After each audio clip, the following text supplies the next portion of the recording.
Have you ever met a woman who looks perfect, confident, attractive, but something about her seems off? In your heart, you feel a story she's not telling you. Ignore that feeling, and it might cost you many years of your life, your emotional energy, and perhaps even your self-worth. The reality is that women reveal patterns about their pasts without knowing it. Hints that speak louder than their words. I'm about to reveal to you 7 signs that she has slept with numerous men. And the 4th one is the most dangerous, manipulative trick I've ever seen a woman use. Number 1, she is very comfortable with intimacy too fast. Now, I want you to listen to me here because here is where many men get it wrong. You meet a woman, and after a few days, sometimes she starts engaging in physical proximity, like when ordering coffee. She sits across from you, gazes into your eyes, perhaps throws in a humorous comment about past experiences, and you're thinking, oh my goodness, she's confident. She's into me. No, my friend. What you're seeing might not be confidence. It can be emotional deterioration. A decent woman, one who values connection, will have a natural barrier when it comes to intimacy. Not because she's shy, but because she understands its enormity. She knows that true connection is meant to grow gradually, coated with trust, vulnerability, and emotional involvement. When that barrier is absent, it's a red flag. It means that the boundaries have been crossed multiple times and that they no longer exist. Think about it like a lock that's been forced open multiple times. At a certain point, it doesn't protect anything any longer. It just hangs there, useless. That's what occurs when a woman has repeated high-intensity experiences without the emotional foundation. The meaning is stripped away, and intimacy gets mechanical. Something to be done, not something to feel. Watch the subtle signs. Does she blush when the conversation gets intimate? Does she have moments when she hesitates, when her body language suggests she's processing what this means? Does she lightly touch your knee, leaning in just enough to let you feel the ignition without even a slight hint of vulnerability? That's not chemistry. That's muscle memory. The real danger. You'll confuse her lack of modesty for a profound connection. You'll think, we've got this wild ignition. It's fate. But the reality is, she's reenacting a script in which she's acted before, and you're just the latest co-star. The words feel comfortable to her because they are familiar. The pattern, timing, and even how she touches you, it's all practiced. Number 2, she carries an everlasting emotional wall. This one is subtle, and it fools even the most emotionally intelligent guys. She may sit next to you, smiling, laughing, and engaged in friendly conversation. She might even tell stories from her everyday life, humorous ones, fascinating ones, and perhaps a few emotional moments that seem deep. But here's the reality, you're not getting a real her. You're getting a great performance. A lady with a constant emotional wall has perfected the art of letting you feel closer without ever letting you be close. It's like she's showing you a tour of her house but keeping every important door shut. You can look through the hallway, admire the decoration, and perhaps get into the family room, but what about the rooms where the actual stories are kept? Those remain shut. This wall is not the same as ideal boundaries. Boundaries protect you both as you get to know each other. This is different. This is a protective system built brick by brick over years of profound connection, loss, and the decision to never again. Every guy before you played a part in those bricks, some through deception, some through breakups that left her hurt. Now she's a fortress. You will sense it when conversations begin to linger on the surface. Ask her about her worries, her past, and the defining experiences that shaped her, and she will pivot. Perhaps she'll make a joke. Perhaps she'll answer in hazy clichés.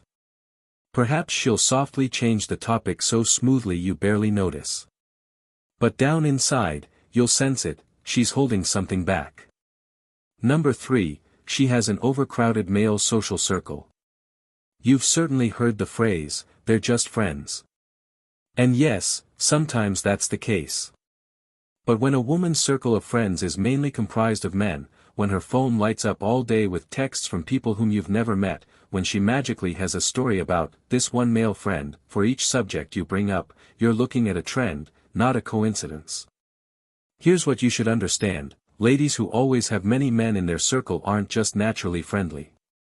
In many circumstances, it's a validation cycle. It's about always having a flow of male attention pouring in, regardless of her relationship status. It's a silent, steady hit of, I'm wanted, I'm beautiful, and that's addictive. Watch for the signs. She keeps in touch with ex-boyfriends. She has male close friends who have made it apparent they would take things deeper if given the chance. If you ask about them, she brushes it off with, oh, he's harmless, or we've known each other for years. But the reality is, harmless men don't send late-night messages. Harmless men don't conveniently call while you're out of town. Number 4, she uses intimacy as currency. This one is dangerous not only because it's manipulative, but also because it's so easy to overlook until you're already hooked on it. You may assume you're having meaningful moments of closeness, but what you're truly in is a transaction. She's not delivering intimacy. She's trading it. Here's how it works: things are heated between you. Perhaps you've disagreed on something. Perhaps you've said no to a suggestion. Perhaps she's caught in a lie. Unexpectedly, her body language changes. She gets softer, affectionate, and possibly physically seductive. And just like that, the tension fades. You feel closer again. Issue resolved, right? The issue didn't go away. It just got paid off. On the other side, when she's angry or wants to make a point, intimacy is the very first thing she withholds, not because she's truly not in the right frame of mind, but because she knows it triggers a reaction. It's punishment disguised as boundaries. She's learned that your yearning for intimacy can be manipulated to achieve what she wants, whether that's an apology, an act of kindness, or your silence. This is not a normal feminine instinct. This is a learning strategy. Women who have spent years in short, high-turnover relationships frequently figure out which tactics work fastest to reclaim control. And physical intimacy, when weaponized, is one of the most effective. It's the perfect negotiating chip because it taps into your chemistry, your emotions, and your ego all at once. Number 5, she has no shame or discretion about her past. Let's get this straight: this is not about monitoring someone's past or expecting perfection. We're talking about the inherent feeling of privacy and selectivity that safeguards physical proximity.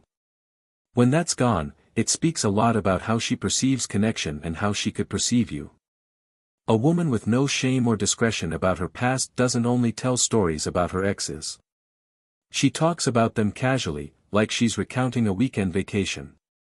She can freely talk about how many men she's been with or give you graphic information about past relationships, almost as if she's attempting to prove she's experienced. And here's the reality: she considers it a positive selling point. You will notice there's no hesitation in her presentation, no softening of the language, and no feeling that some things are too personal to be shared. That's because, to her, they aren't personal anymore. They've been tamed through repetition. When something intimate transpires enough times, it stops feeling strange. And when it's not strange, it's not precious. Ask her a question concerning her past and watch the reaction. If she becomes defensive, throws it back on you, or accuses you of being old-fashioned, that's not simply deflection, it's an unwillingness to face how her past could impact the present. She's not concerned about the impact, only the argument. Number 6, she has a history of short-term relationships. At first glance, this one appears innocent. People date, things don't work out, and they move on. That's life, but when you begin to notice a consistent trend, relationships that never last more than a couple of months, relationships that flame bright and then disappear, that's not bad luck. That's a blueprint. In such a scenario, every relationship she's had follows the same pattern: tremendous attraction in the beginning, fast advancement, and then an equally fast collapse. She will define the endings as amicable decisions or just not meant to be. But look closer.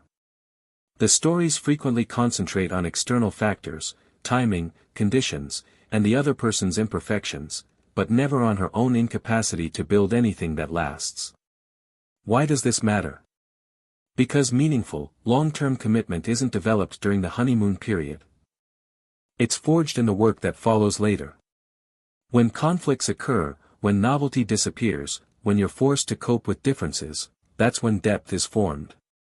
But if she's never lived long enough to experience that phase, she's never acquired the ability to handle it. Number 7, she has perfected the skill of reading and controlling men. There's a difference between a woman who understands men and a woman who studies them. The first is normal. She's sensitive, compassionate, and insightful. The second is intentional. She's been in enough relationships with enough different types of men that she's effectively carried out her own little test on male behavior. And now she knows just which buttons to press and when. At first glance, it feels wonderful. She compliments you in a way that hits precisely where your ego dwells. She notices things that you wish more people saw, the way you handle yourself, how you take control, and your dreams. You feel understood unusually.